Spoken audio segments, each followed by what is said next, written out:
The night begins with a lie. A cold New Hampshire evening. A sleeping man in the driver's seat of a battered car. A woman slumped beside him. And two officers approaching with the kind of caution that comes from an instinct they don't yet have the words for. One of them shines a flashlight through the window. "Show me your hands, Adam." "Keep your hands right there." The man blinks awake. 31-year-old father 3, Adam Montgomery. His voice is groggy, flat, irritated. "What's going on?" The officer asks the one question Adam has been avoiding for nearly 2 years. "Where's your daughter?" There's a long, unnatural pause, one of those silences that seems to slow the entire world around it. Adam looks down, then away. "I don't got nothing to say." The officers exchange a look. This isn't a man whose daughter is safe. This isn't a man who lost track of a child during a custody dispute. This is a man who knows something he does not want to say out loud. The officers keep trying. "We just need to check on Harmony." "Your daughter. She okay?" "Yeah." "Where is she?" "I don't got nothing to say." They press harder. "Adam, her mom hasn't seen her in 2 years." "I told you, I don't got nothing to say." His refusal isn't defensive. It isn't panicked. It's empty, cold, void of the fear any parent would feel. And in that moment, everything changes. Until now, Harmony Montgomery has been a name in a missing child report, a case that slipped between state lines, between failed welfare checks, between overburdened agencies with too many children and not enough eyes. But now, right now, Harmony becomes something much darker. A child who vanished off the face of the earth, and a father who is actively hiding why. When Adam is placed in handcuffs and led from the vehicle, officers still don't know the truth. They don't know the horror they're about to unravel. They don't know that Harmony hasn't been missing for weeks or months or even a year. They don't know that she was last seen in 2019, when she was just 5 years old. They don't know that state workers close welfare cases without ever laying eyes on her. They don't know that a child with a black eye went unnoticed, unprotected, and ultimately unheard. What they have, at first, is only suspicion, a ghost of a timeline. A father who lies as naturally as he breathes. A mother screaming into the void for help nobody answered. And yet, the officers can feel it. Sometimes you don't need evidence. Sometimes you just know. Something terrible happened to Harmony Montgomery. To understand how the investigation reached this moment, the story must rewind. Back to a little girl born into chaos, into instability, into a system that failed her again and again long before her father ever lifted a hand against her. Harmony entered the world on June 7th, 2014. She was barely out of infancy before she was placed into foster care due to her mother Crystal's struggles with substance abuse. It was supposed to be a temporary measure, a pause, a safety net. But safety nets can tear. From 2014 to 2019, Harmony lived in a world of court hearings, case plans, supervised visits, and bureaucratic limbo. She was a child with a kind of innocence that seems almost impossible in the middle of so much instability. Partially blind in her left eye, but smiling widely in every photograph. She deserved protection. What she got instead was paperwork. By early 2018, Crystal permanently lost her parental rights. And in a decision that will haunt the state for years to come, authorities awarded sole custody of Harmony to her biological father, Adam Montgomery, a man with violent criminal history stretching back to his teenage years.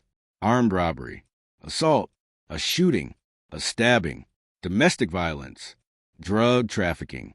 Yet he was declared fit to raise a child. And so at age 5, Harmony left the foster system and was delivered to the one man she needed protection from the most. At first, family members tried to raise the alarm. Harmony was seen with a black eye. Caseworkers were told Adam bashed her around. The home had no electricity. There were signs of drug use. But welfare checks were rushed. Reports were closed. Concerns were dismissed as unfounded. And the final time a state worker checked on her, January 2020, they accepted Adam's lie that Harmony was living with her mother. They never verified. They never saw her. They never checked again.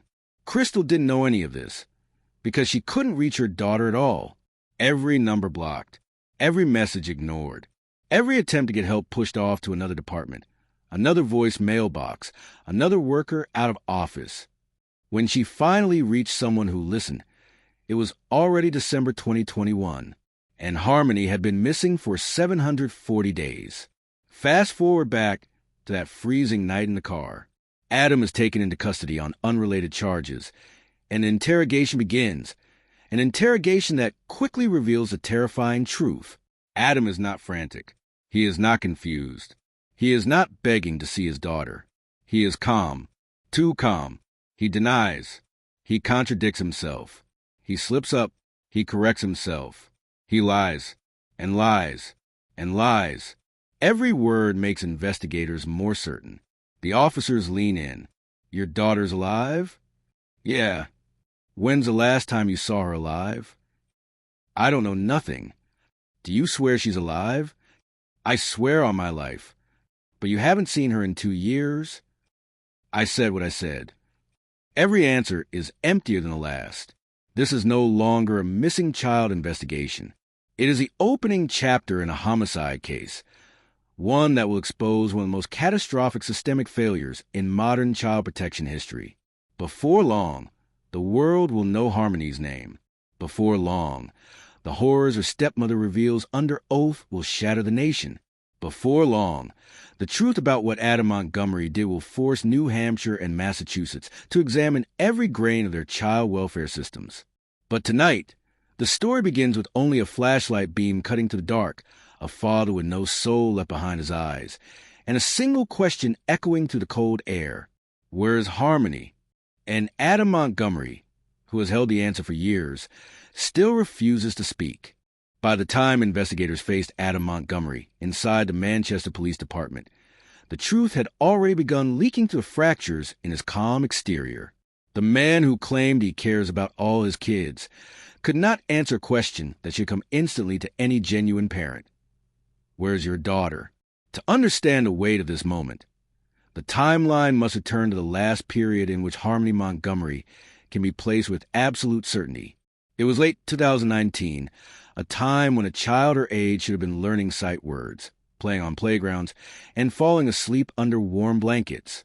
Instead, Harmony was living inside a small car alongside her father, her stepmother Kayla, and 2 younger half-brothers. Their home on Guilford Street had been lost to eviction. What followed was not a temporary setback, but a spiraling descent into homelessness, addiction, and instability. Neighbors remembered the electricity being shut off, the sound of arguments, and the constant sense that something was off inside the Montgomery household. Family members saw Harmony with a black eye. Adam allegedly laughed it off, saying he had bashed her around. The statement was so disturbing that his brother contacted authorities. A welfare check was conducted. A report was filed. And yet, a caseworker eventually closed the allegation as unfounded. This would become one of the most catastrophic oversights in the entire case. Harmony was not an invisible child. People saw the signs. People reported them. But reports are only as effective as the actions taken by those who receive them. By November 2019, the Montgomery family was living in their vehicle. For any small child, this environment was destabilizing.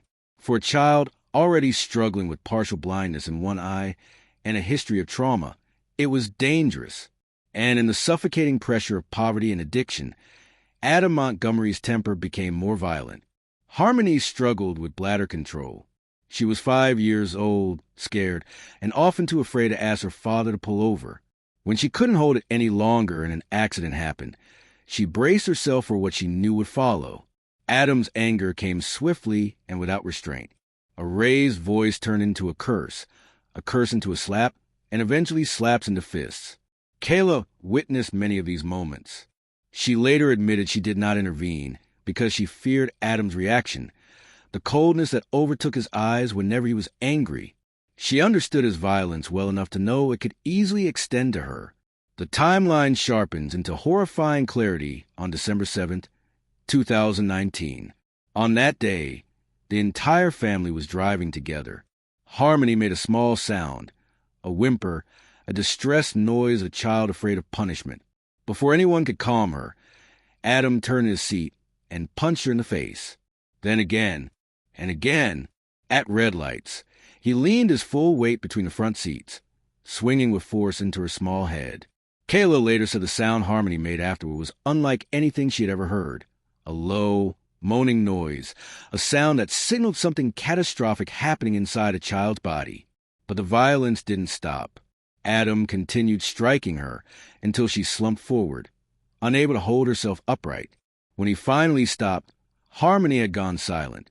Adam covered her with a blanket and continued driving. He pulled into Burger King. He ordered food. He sat in the car as though nothing had happened, eating next to the body of a 5-year-old girl who was no longer breathing. Back at Colonial Village, the blanket remained over Harmony.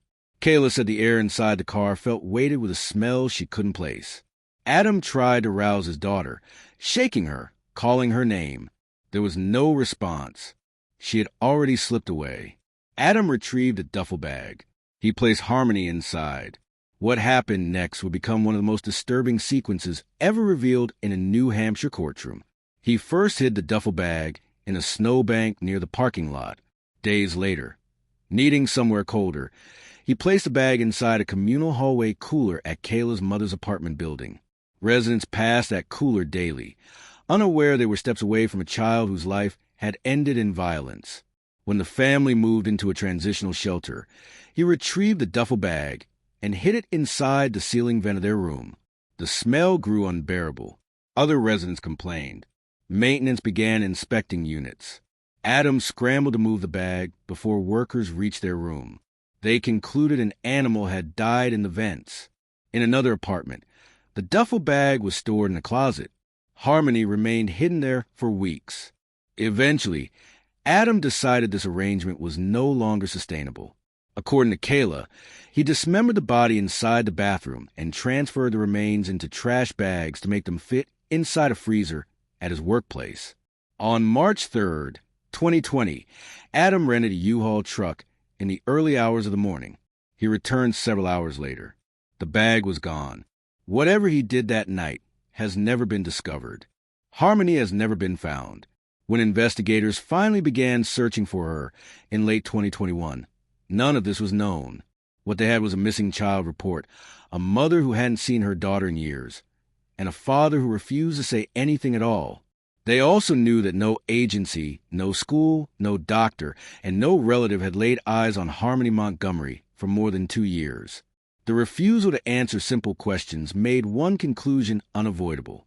Adam Montgomery was not protecting his daughter. He was protecting himself. Public awareness exploded. Police, FBI agents, and volunteers sifted through apartments, rivers, woods, landfills, and storage units.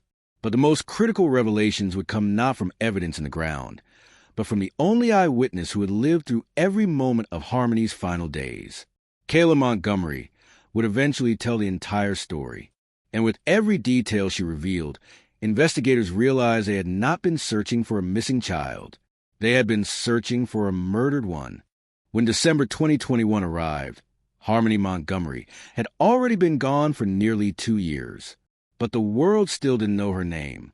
There had been no Amber Alert, no breaking news bulletin, no public manhunt. Instead, her disappearance lay buried under administrative oversight, unanswered phone calls, blocked numbers, and a web of confusion that stretched across 2 states. The person who finally shattered the silence was her mother, Crystal Sorey. After years of trying to rebuild her life from addiction, she had been reaching out steadily, messaging Adam, messaging Kayla, contacting anyone who might help her find her daughter. Every message was ignored. Every attempt led to a dead end. And when she finally found someone in the system who listened, the very first question they asked left her frozen. "When was the last time you actually saw Harmony?"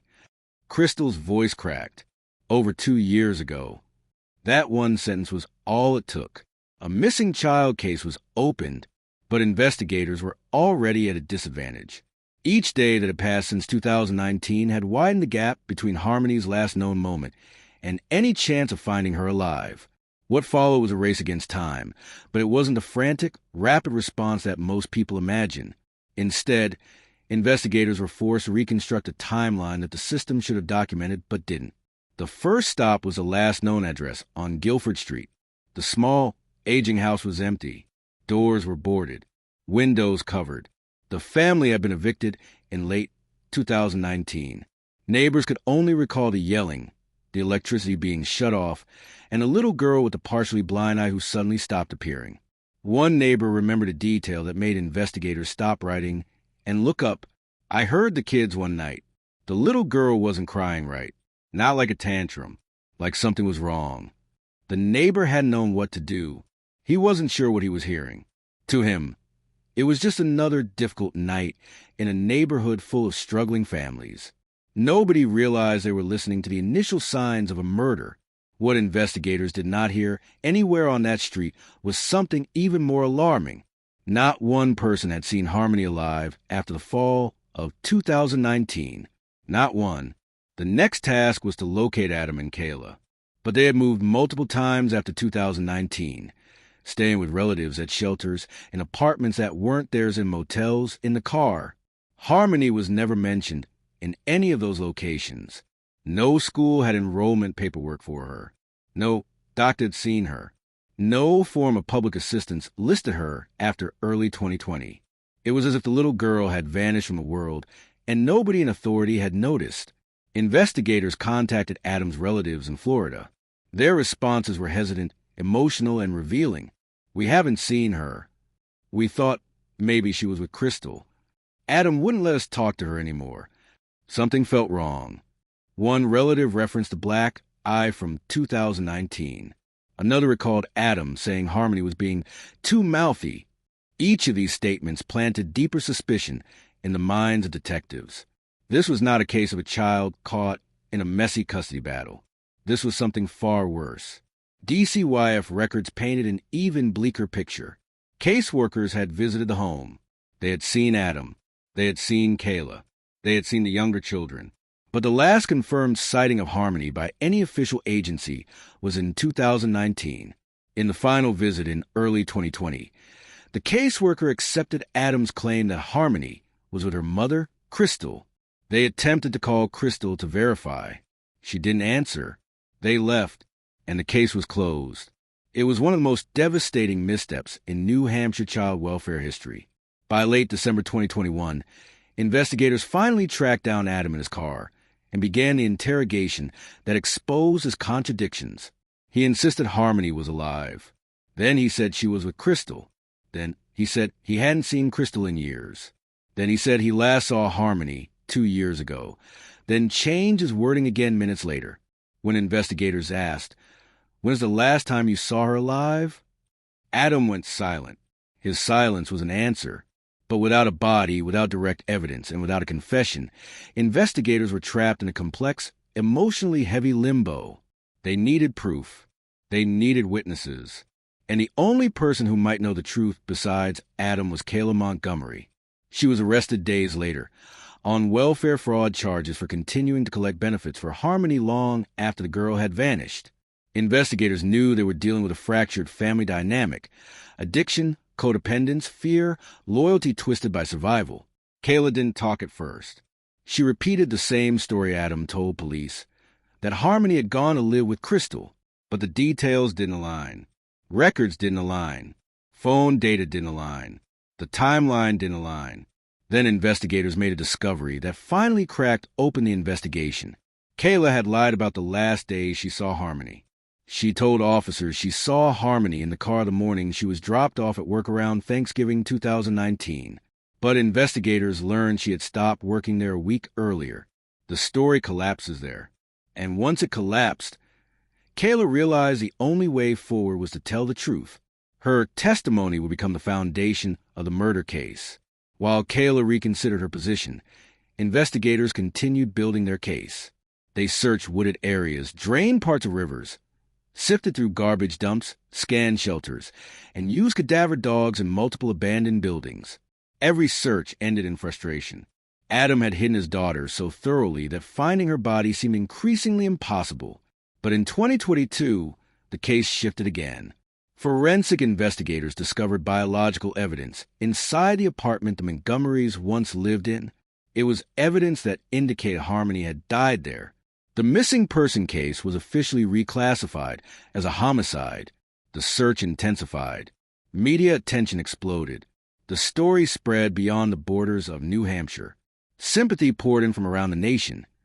Even as outrage grew toward the state agencies that failed to protect a little girl who needed help more than anyone realized. Through all of this, Adam Montgomery maintained the same unsettling coldness. No tears, no fear, no cooperation, a stillness that unnerved every detective who encountered him. That stillness began to crack during the second major interrogation. Investigators pressed him harder, armed with new information. Adam became defensive, then irritated, then resentful. But he never showed the emotion one would expect from a father whose child was missing. And his refusals grew more incriminating each time he opened his mouth. Investigators didn't have a confession. They didn't have the body. But they had something equally powerful. A man whose lies revealed more than the truth ever could. The breakthrough would come when Kayla finally agreed to cooperate. Her testimony would expose every detail Adam tried to bury. Her voice, once terrified into silence, would become the one that brought investigators to the edge of the case's darkest truth. But even that truth would not prepare anyone for the horrors she had been living with. Kayla's full confession marked the moment Harmony's disappearance transformed from a mystery into an unmistakable tragedy. And it set the stage for a courtroom reckoning unlike anything New Hampshire had ever seen. For months, investigators could only circle around the truth, piecing together fragments from welfare reports, family interviews, and Adam's evasive contradictions. But none of those fragments held the answer to their most important question. They needed someone who had lived inside the Montgomery home, someone who had been there during the final weeks of Harmony's life, someone who could break the silence Adam refused to break. That person was Kayla Montgomery. She had been loyal to Adam for years. She had protected him, lied for him, helped him navigate homelessness, addiction, and evictions. She had also lived in fear of him. The fear was visible in her body language during earlier interviews. Her shoulders hunched inward, her eyes darting downward, her voice quiet and clipped. But fear turns into something else when a child's fate begins weighing on your conscience. When Kayla was arrested in January 2022 for welfare fraud, investigators knew it was a small charge compared to what she likely knew. She had continued collecting benefits for Harmony long after the child had vanished. They believed this was leverage, just enough to break open the wall Adam had built around her. At first, she repeated the same story she always told. Adam had dropped her off at work and taken Harmony to live with Crystal. She never questioned it. She claimed she trusted her husband and assumed the child had been placed safely with her mother. But when confronted with evidence that she hadn't worked at that job for a week before the alleged drop-off, Kayla froze. The timeline she provided was impossible. The lie was exposed. And in that moment, Kayla realized something no detective could say out loud. She was not going to be able to keep shielding him. What she said next would ripple through the entire state of New Hampshire. Kayla began to talk. Her voice was unsteady. At times, it barely rose above a whisper. She described December 2019 not as a busy holiday season for family, but as a time of escalating violence inside the small, cramped interior of a car that functioned as their home. Harmony, 5 years old, partially blind in one eye, had struggled with bladder control. She had accidents. She was embarrassed. She was terrified of her father's reaction. Kayla described the sound Harmony made on the day she died, a sound she could still hear in her nightmares. A moan, low and broken, unlike any cry she had ever heard. It was the sound of a little girl's body failing. She described the moment Adam's fist struck Harmony again and again, swinging over the front seat at red lights while his daughter begged, silently, for mercy he did not have. She described how the child went limp, how she stopped responding, how Adam threw a blanket over her body, how he drove to Burger King and ordered food as if nothing had happened. Then she described what Adam did after they returned to Colonial Village. He tried to shake Harmony awake. He called her name. He nudged her, but the child was still. Her chest didn't rise. Her eyes didn't blink. She was gone. According to Kayla, Adam said something she never forgot. "I think I really hurt her this time." He said it without panic, without urgency, without grief. It was a simple observation, not a cry for help. And then he took out a duffel bag. Kayla described every detail of what Adam did next. It was not a spontaneous act of panic or confusion. It was a calculated plan to hide what he had done. First, he placed Harmony's body inside the duffel bag. Then he carried it outside and hid it in a snowbank near the parking lot. He made sure the bag was buried deep enough that no one would notice. When they later moved in temporarily with Kayla's mother, he placed the duffel bag inside a communal cooler residents used to store items. It sat there for weeks. Children walked past it. Adults stored drinks next to it. Nobody had any idea they were sharing a hallway with the body of a 5-year-old child. When the Montgomerys moved into a family shelter, Adam retrieved the duffel bag and concealed it inside the ceiling vent. Kayla said the smell became overwhelming. Residents began to complain. Maintenance staff prepared to inspect the building, going room by room. Adam panicked and moved the bag again, this time into the bathroom. Workers checked the ceiling and assumed an animal had died inside the vent. Harmony's body remained hidden, and Adam continued living among the families in the shelter as if nothing had happened. Later, when they moved into another apartment, Adam stored the duffel bag in a closet, but decomposition made the smell impossible to ignore. Kayla said Adam told her he needed to take care of it. She described how he shut himself inside the bathroom, how she heard him moving, how she didn't ask questions, how fear closed her mouth and chained her to silence. Adam then placed the remains into trash bags so they would fit into a freezer at his workplace. He told Kayla where they were, but she never saw them again. On March 3rd, 2020, Adam rented a U-Haul in the early hours of the morning. He left with the bag. He returned before sunrise. The bag was gone. Kayla asked him what he did. He refused to answer. Harmony had disappeared forever.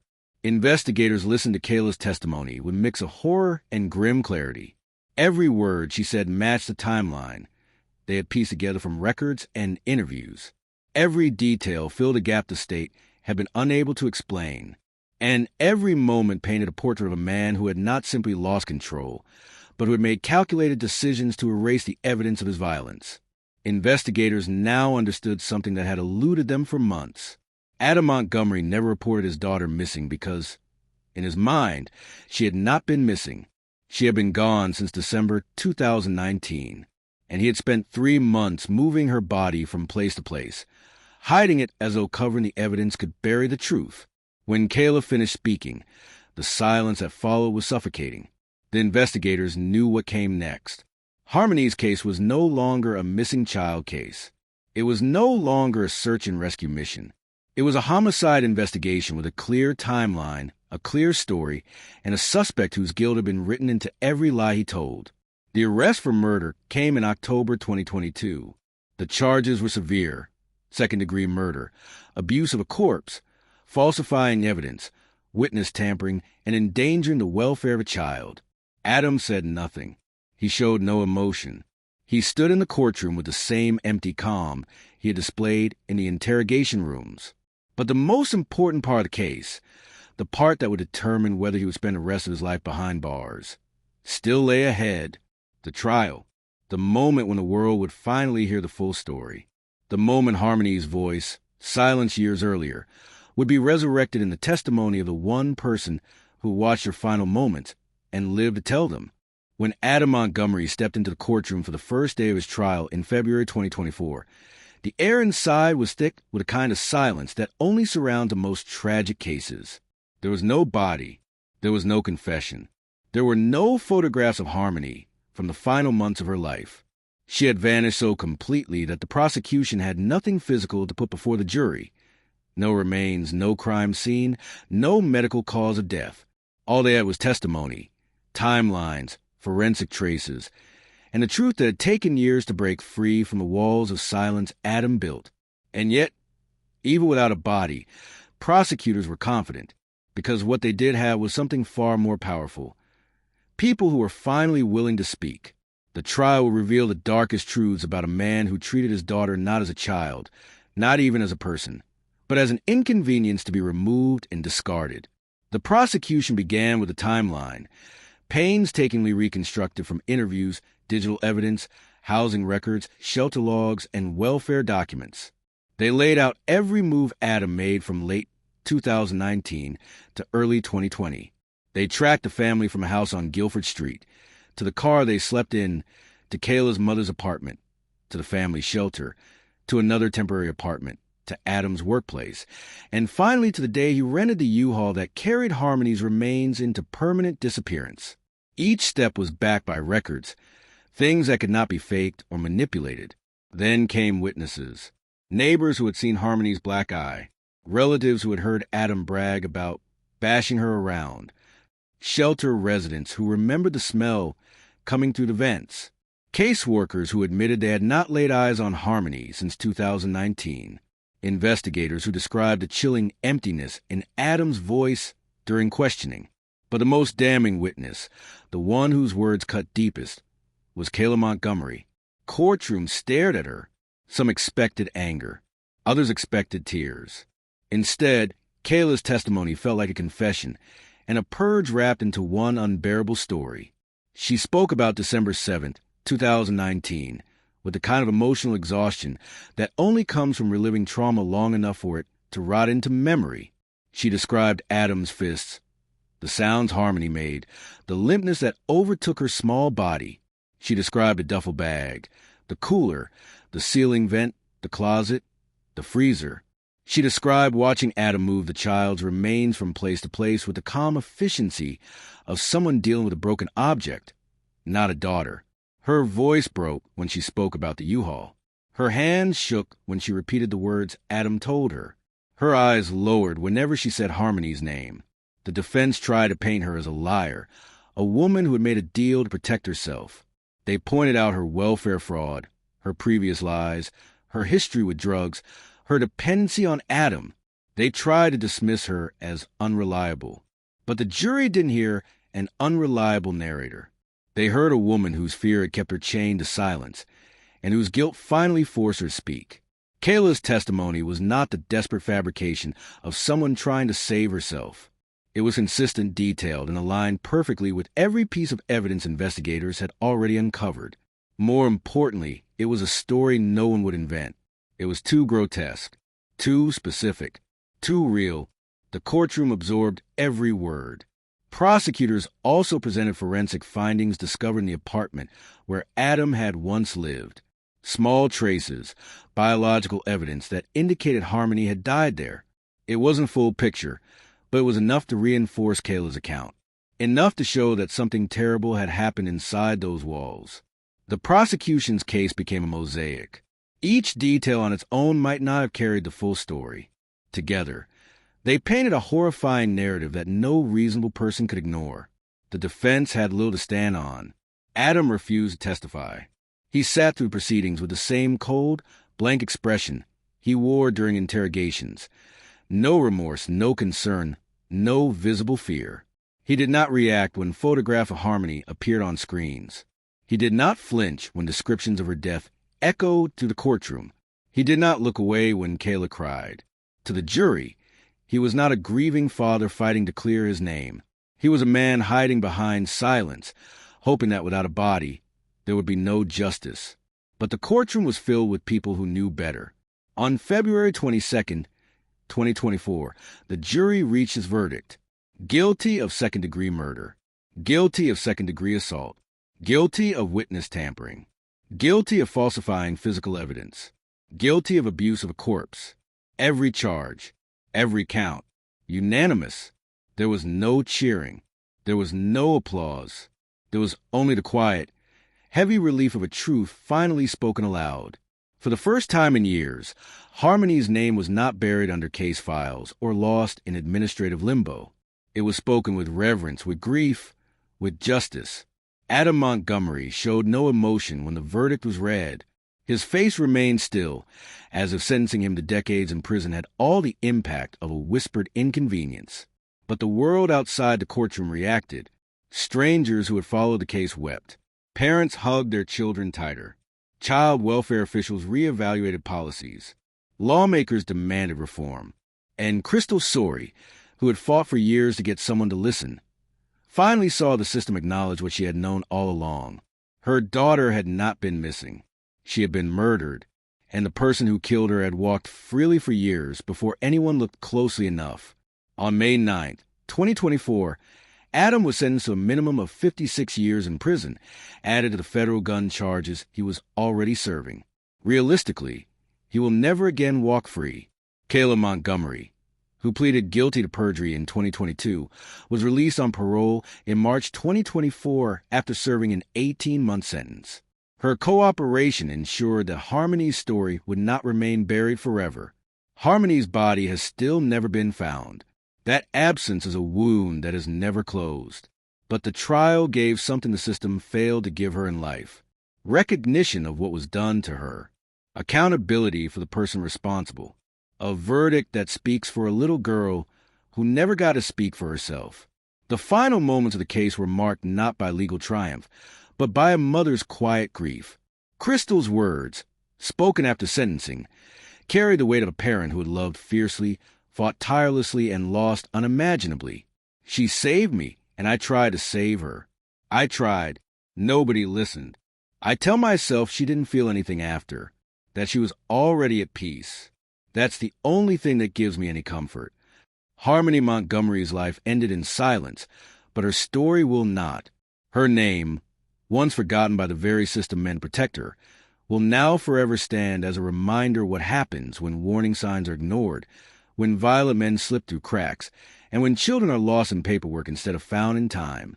Justice did not come for Harmony while she was alive, but in the end, justice came. And it came loudly enough for the whole world to hear.